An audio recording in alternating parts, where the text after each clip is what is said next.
dans ce nouvel épisode de Secrets de Jungle. Aujourd'hui, je vous propose dans la mythique faille de l'invocateur d'analyser les points primordiaux que sont la vision et les objectifs. La vision est un élément capital du jeu. Sans elle, vous ne pourrez pas gagner un dixième de vos parties. Poser des balises doit être comme un réflexe à tout joueur qui souhaite progresser. Il existe plusieurs moyens de poser de la vision, et même d'enlever de la vision à vos ennemis. En passant par la boutique, 4 choix vous sont alors offerts. Économique de par sa gratuité et déroutant par sa simplicité, le totem baliseur est l'outil incontournable de League of Legends. Il vous permet de poser jusqu'à 3 balises de vision et vous fera récolter des informations essentielles afin de mettre votre partie sur de bons rails. Parlons maintenant de la cousine germaine du totem baliseur, j'ai nommé l'altération divinatoire. Cette relique ancestrale est disponible à partir du niveau 9 de votre champion. Son atout principal est sa longue portée qui vous permettra de garder un œil aiguisé sur les objectifs lointains. En contrepartie, vous ne pourrez pas vous téléporter dessus et son absence de discrétion lui vaudront une espérance de vie somme toute dérisoire.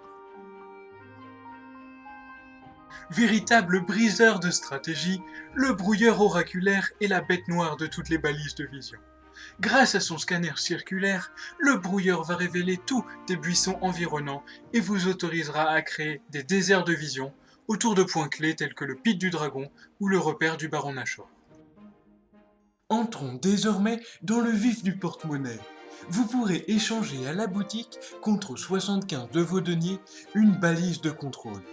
Cette balise va troquer son camouflage pour une durée de vie infinie et le monopole de vision dans un périmètre donné. Cette balise est, vous l'aurez compris, la reine de sa catégorie. D'autres outils bonus sont disponibles afin de compléter cette liste non exhaustive. On peut citer par exemple le poro de vision, la balise zombie ou la plante de vision, mais je vous laisse découvrir le reste par vous-même. Prenons le temps de réfléchir avant de répondre à cette question existentielle. Il apparaît comme une évidence que la vision peut être utile quel que soit l'endroit découvert. Néanmoins, il entre en jeu 2 autres facteurs. Vous n'avez qu'un nombre limité de balises et se déplacer pour les poser génère un risque à ne pas sous-estimer. C'est avec cette approche qu'il convient de dire que les emplacements pertinents de balises varient en fonction de la situation. Projetez-vous l'espace d'une seconde. Vous êtes en train de dominer une partie tel le duc de Wellington face à Napoléon Ier à la bataille de Waterloo. Il apparaît comme évident que vous pouvez confortablement poser la vision sur la carte. Dans le cas où vos ennemis vous tiennent tête, ou bien même s'ils se révèlent à la hauteur de leurs ambitions de conquête, vos balises de vision vont devoir, tout comme vous, se replier. Il faut tout le temps poser de la vision, et surtout quand vous n'avez plus la visibilité sur les héros ennemis. Imaginons que vous n'avez pas la vision. Une équipe entière peut très bien vous attendre au détour d'un buisson et vous faire passer un sale quart d'heure.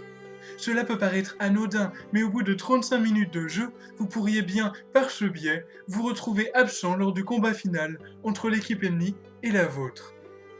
Prenons en exemple un autre cas. Si vous tentez de réaliser un objectif au début de partie, alors que vous ne connaissez pas ni la position du jungler, ni la position de ses balises, vous pouvez très bien lui offrir sur un plateau d'argent un monstre légendaire, ainsi que votre mort, beaucoup moins épique pour sa part.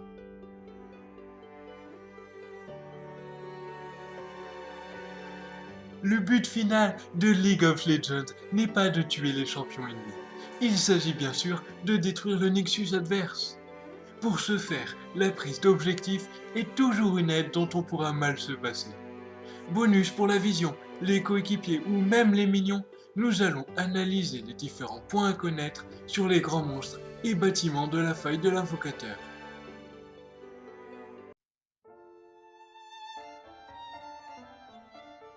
Commençons par faire un bref alentour des bâtiments. Les tours qui bloquent le passage vers le Nexus sont des sources de revenus importantes et deviennent au fur et à mesure de la partie moins impactantes face à la montée en puissance des héros. Les inhibiteurs, quant à eux, sont un cap de la partie.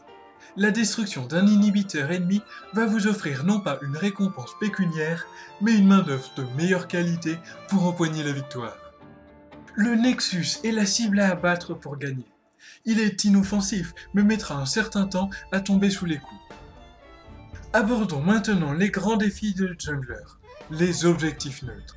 Le dragon est sans aucun doute la créature la plus noble du jeu. Son entrée est majestueuse et son rugissement à en faire pâlir plus d'un. Qu'il soit d'air, d'océan, de la montagne, infernale ou ancestrale, il se défendra corps et âme jusqu'à sa fin.